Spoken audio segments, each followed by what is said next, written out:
Hey there, horror movie tea sippers. The following podcast will contain spoilers for the movie we are about to review.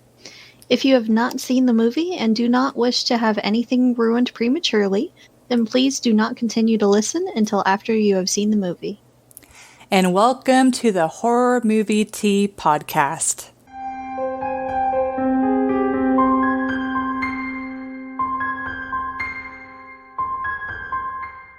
And this week, for Shark Month, we are covering 47 Meters Down.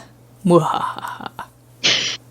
So, this is a pretty straightforward synopsis. I mean, they get in a shark cage, and it drops. That's it. Yeah. That's the movie. They go on vacay, they meet strangers, they're like, hey, spending time with strangers is a good idea, alone on a boat.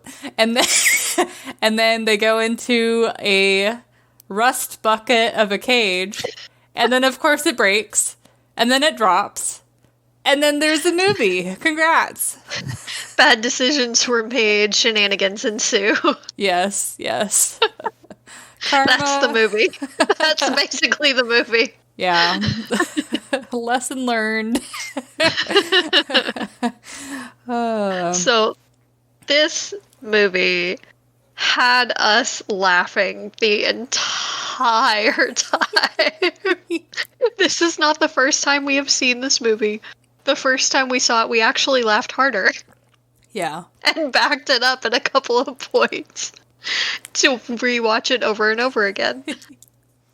Well, first, let's start off with the tea. So, well, I'll do mine first because mine's boring. It's the exact same as the Jaws episode. Sorry, guys. I was stressed and I needed something calming.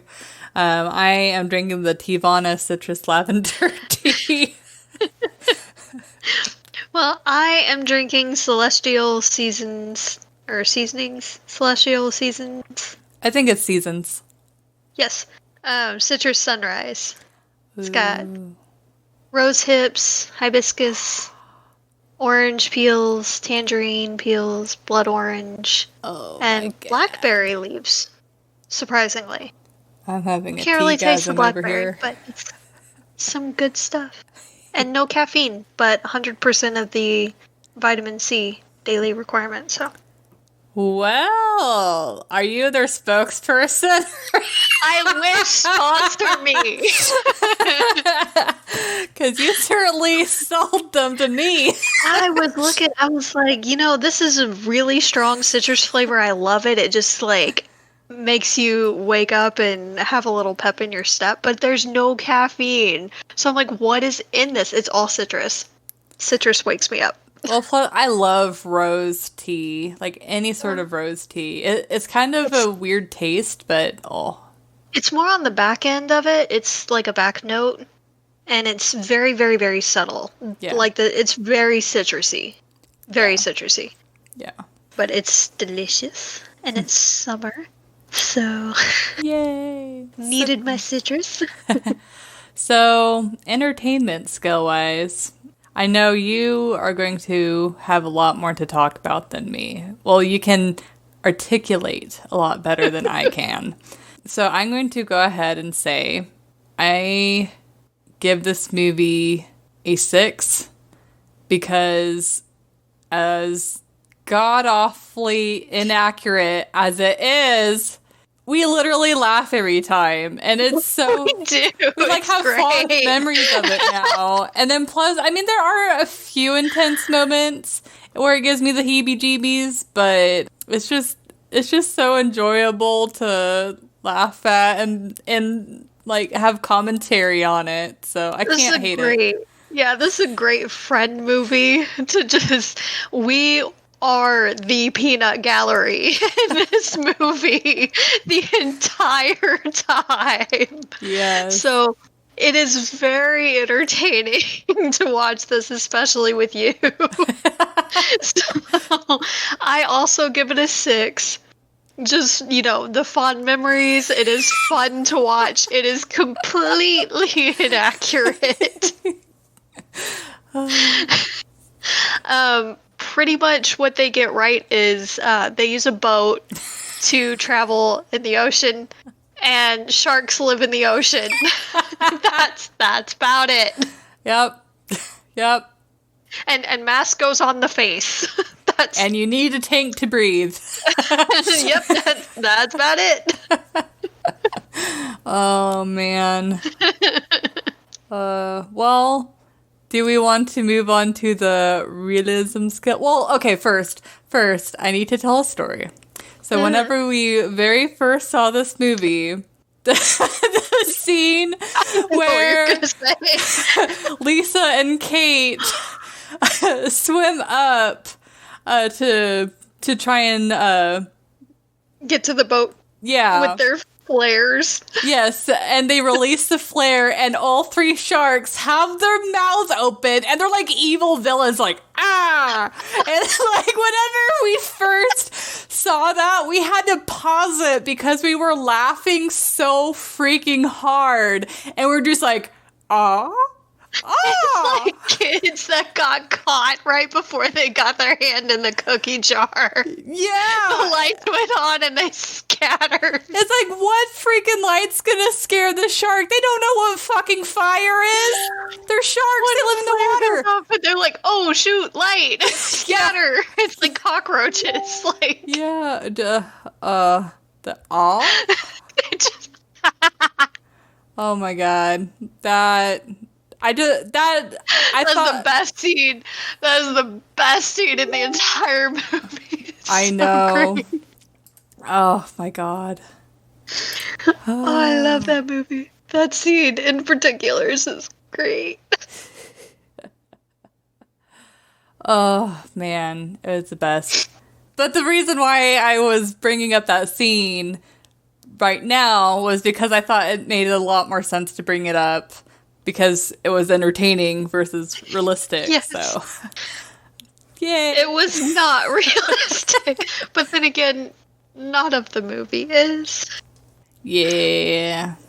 But, rolling on, or swimming, to the realism scale, God, I need to be a dad, because my puns are just terrible. But anyways, what would you rate okay, I will... What would you rate it? Yeah. Let's go with yours first. Yeah. What would you rate it, realism? Ooh.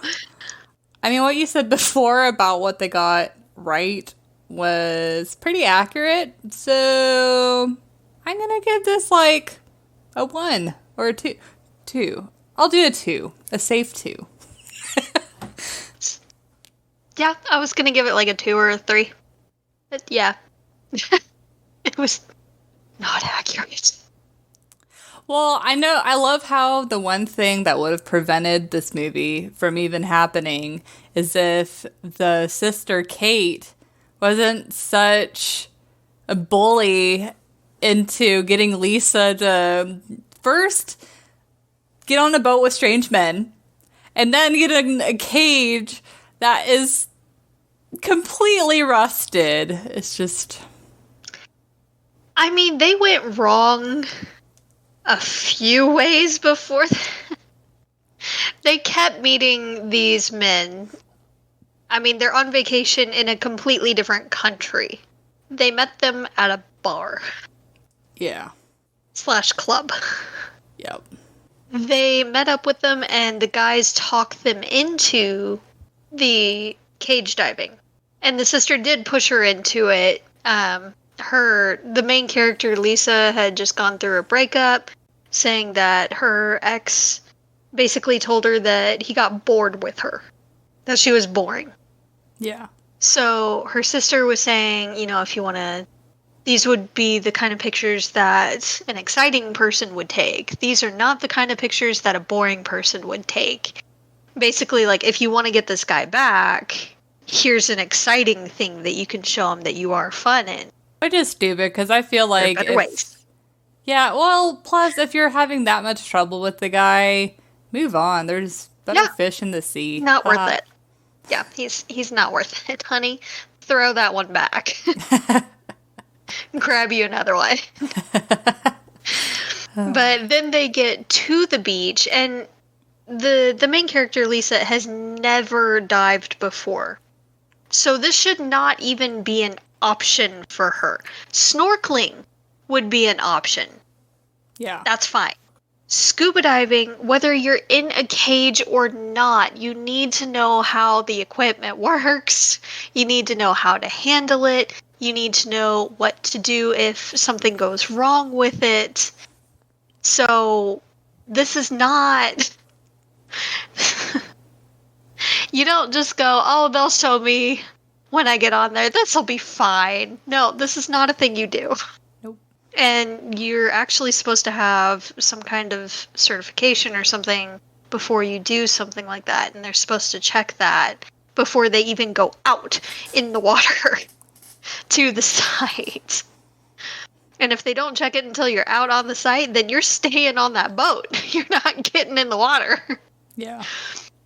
But they get to the beach after deciding, this is fine, we're going to do it anyway, despite her having absolutely zero experience, that they see the captain and all, and they see the sign at the end of the dock. The abandoned dock. And it's like a hand-drawn sign for cage diving.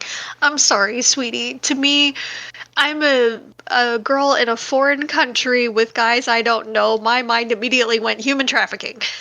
Bye. Taken, free, or whatever movies they are. Right? Yeah. I think they're up to 4, so maybe 5? Jesus, It's 4 or 5. It'd be taken 4 or 5, because I know there's at least 3. Oh. But yeah, I'm thinking, well, that's a huge red flag I'm gone by. This is not a reputable source. This is not a professional, really. I want to see some licensing and certifications. I want to see it all, because this does not inspire confidence at all.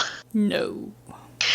Then they take a motorboat out to his actual boat.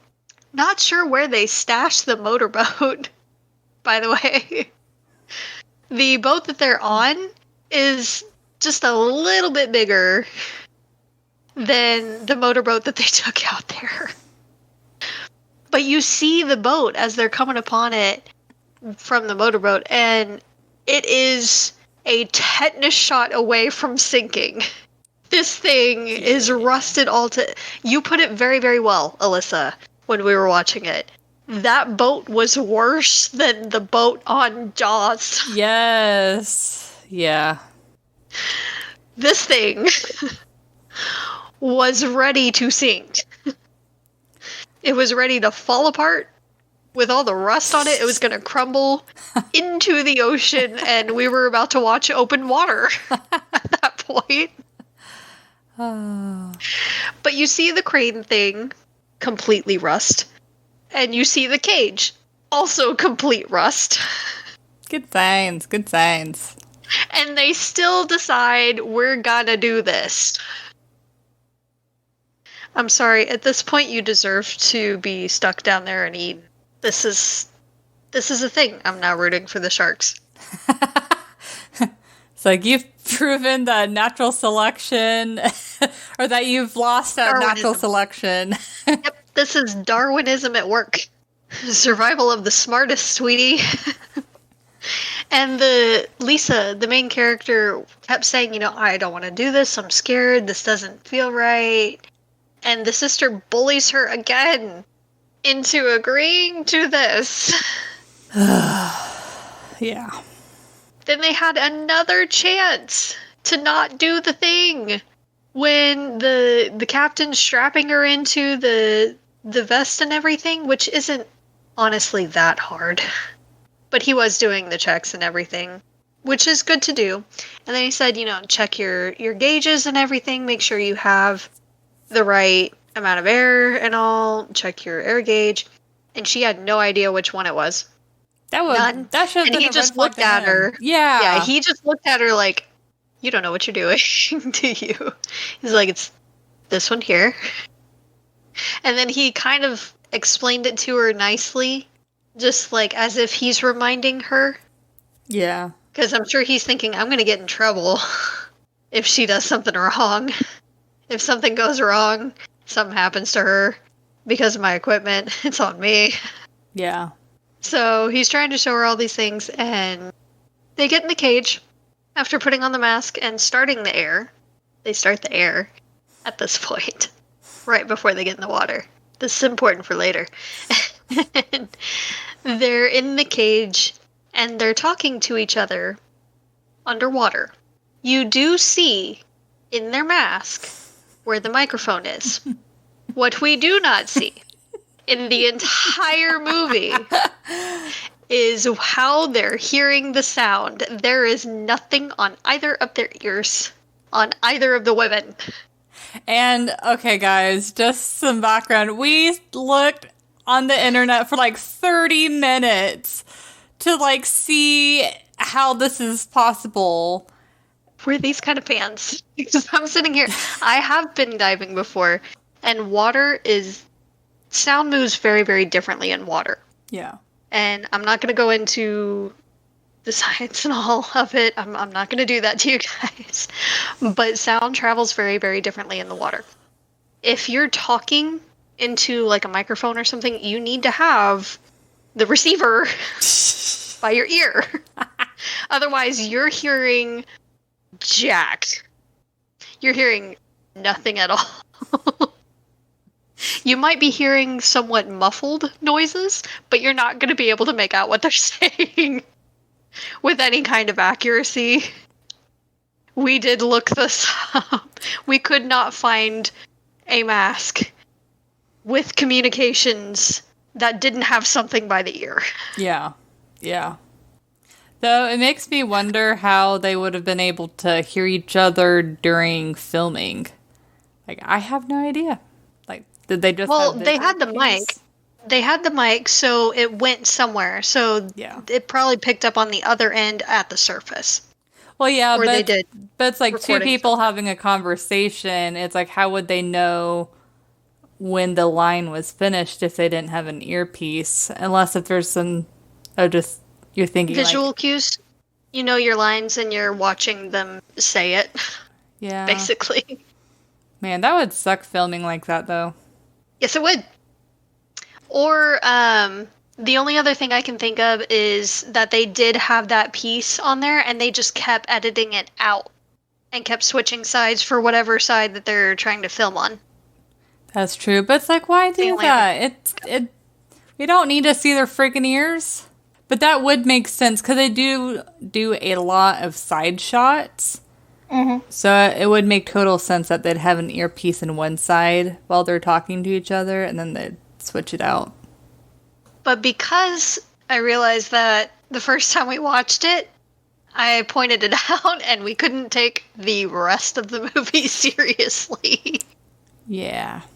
You ruin movies like that for me. Thanks. I do. I'm not even sorry. Not even sorry. Same friend. Yes. But then the sharks do not act at all how they're supposed to act. No, they're way One eats the camera that was dropped. Yeah. Okay. Sure. All of the animals were CGI in this movie, so none were harmed in the making of this film. Because there were no animals actually in this film. Yeah, and I remember specifically, like, whenever we watched this movie a few years ago, I thought the CG was pretty good, but now, watching it, it's good. there's a few good CG moments, but it's when the water's murky, and you don't have to see the shark clearly. But yeah, whenever the shark's up close, you're like, whoa, that's CG. Did not age well. It's just, They also said, regarding the sharks, that they were like 20 feet up to 28 feet. The biggest ones on record that they've found were up to 20 feet. Yep. Most are around 15 to 16 for females, right? Yeah. And then it was 11 to The little 11 guys. Yeah, 11 to 13 Little for the cuties. males. Guys, we looked some stuff up. Yeah, we tore this movie apart. And even while we were researching, we're tearing this movie apart. We're probably going to make a very bad impression for those that haven't seen it but still listen to this podcast. Like, it is worth seeing the movie. It is. As long as you don't get caught up in the details. Like, just enjoy it for being a bad movie. Yeah. Yes. The thing breaks and they plummet to the bottom, which is at 47 meters.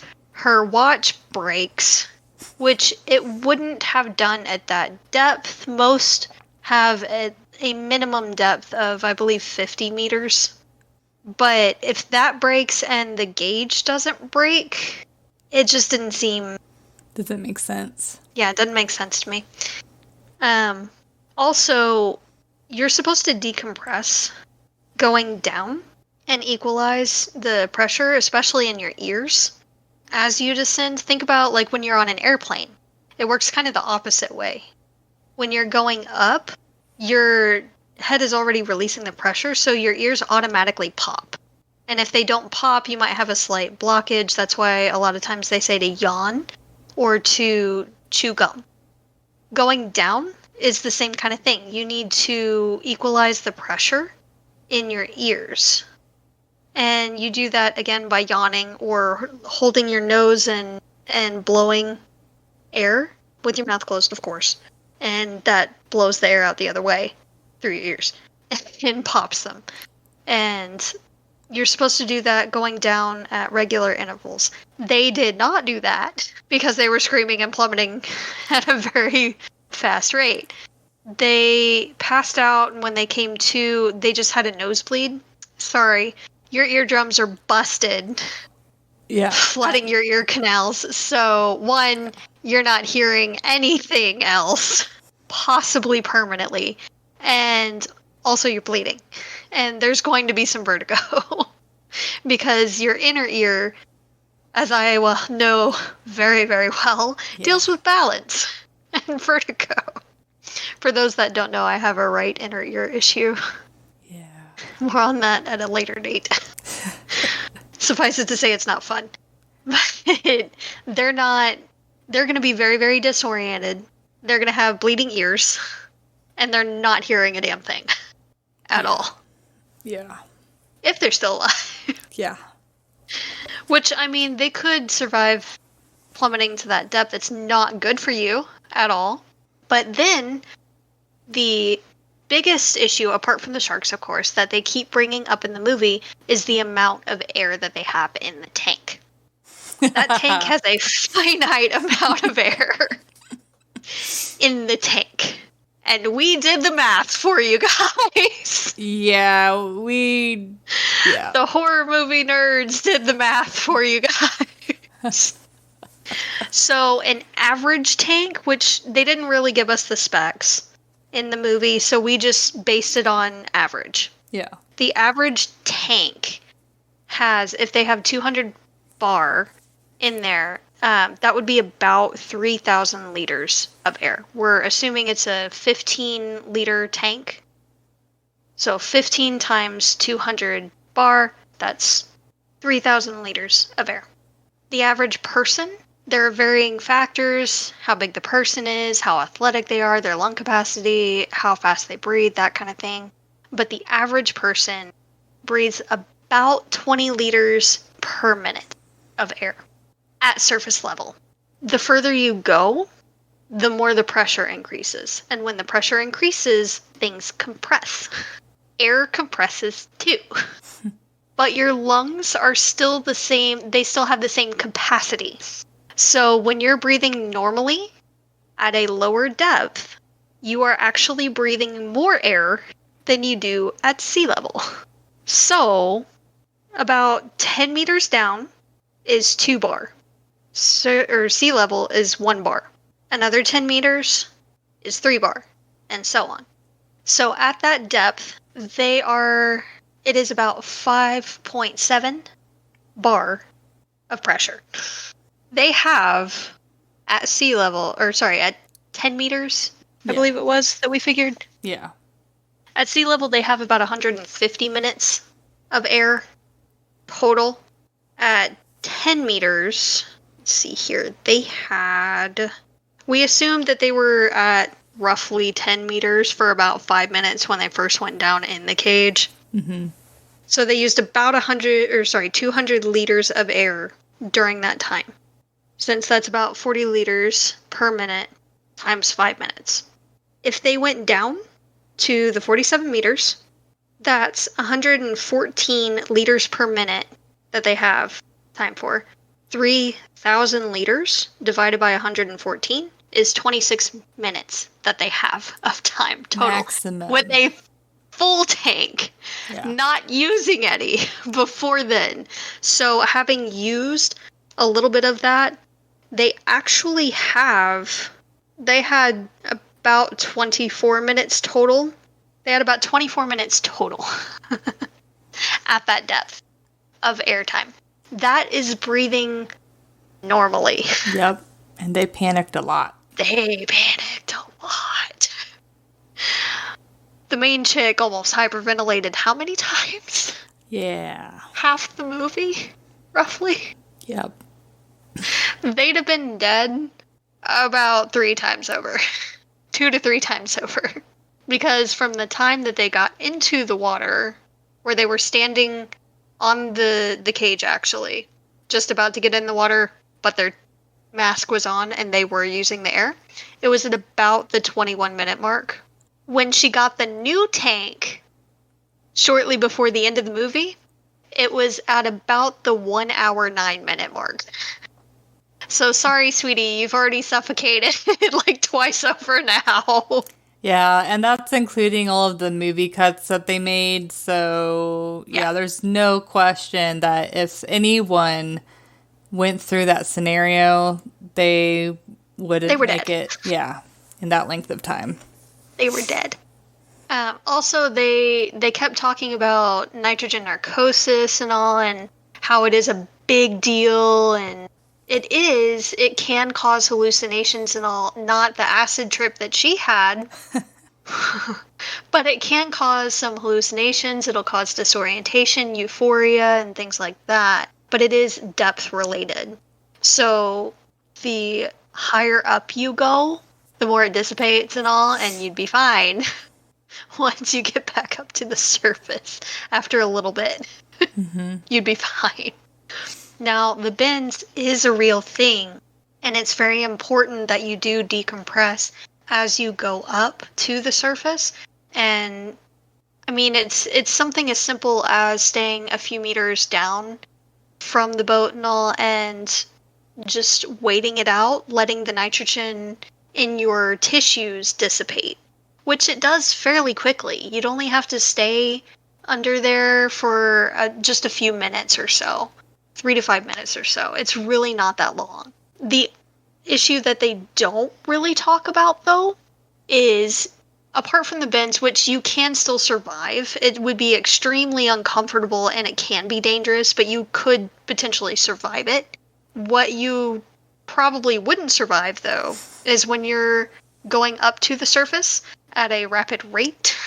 Everything's expanding again, like the air in your tank and the air in your lungs. So your lungs could potentially expand too quickly and explode. And 1, you have exploded lungs. 2, that's going to release a whole bunch of gas in your body, which cause a plethora of other issues. So maybe mention that to them as well while they're trying their rapid ascent to the boat. The bends you can deal with. Oh, God. Yeah, it's a problem if, a bubble expands in the wrong place. But, again, if they stop for, like, a minute or two, they'd be fine. And even if they didn't, they could still potentially live. Oh. Lungs that have exploded, on the other hand. Yeah, you need your lungs. Kind of difficult to come back from. Just a little bit. They're kind of important. Oh, God. But there are just so many other things scuba related that is wrong with this movie. I could really go on forever of all the things that were wrong with this movie. Suffice it to say, guys, if you do want to go scuba diving, it is an amazing experience. I absolutely love it. My dad and I have gone on a few dives and all. It is a completely different world down there, and it is beautiful. It is dangerous at times, and we do have a healthy respect for it and take all the necessary safety precautions that we can. But please, please, please, if you do go diving, please take a course. Please get your certification. Please go to someone who is licensed and a reputable company to take you on those dives. Do not go to a rust bucket, please. Do not follow the course that these two characters took, or you may have a very dangerous situation too. That's how we get bad horror movies. Please do not become a bad horror movie. Yeah, please don't become a bad horror movie. Oh. Please do it right. It is fun. It's a lot of fun, and it's really cool, and we have great memories from it. But please do it right. Do you have anything else to add, Alyssa? Not really. Though, I'll just reiterate that the sharks were way too aggressive. Yeah. They showed them swimming backwards when that's not something that they can do. They were CG, guys. There were no actual sharks in this movie. They were 100% CGI. And it shows. And so were the fish. Yes. Everything CG. Though, if you guys don't want movie magic to be ruined for you, then do not look this up. But we found the filming location of the movie, and I'm not going, it's essentially a very deep swimming pool that has a blue screen for filmmakers to be able to easily transition to CG. Yay!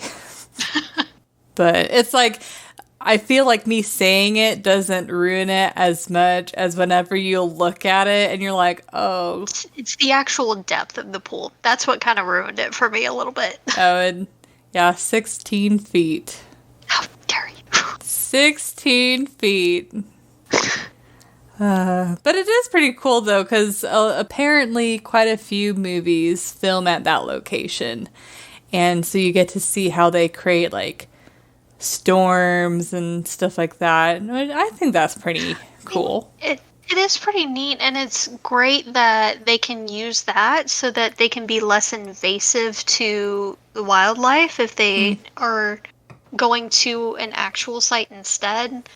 They aren't disrupting an ecosystem. They're not disrupting the environment. So it is nice that they have a way to still be able to film that and put that in, but not actually harm the environment. Talking about not ruining the environment, there was someone that was credited in the credits at the end that had a very interesting title. They were called the Broccoli Wrangler.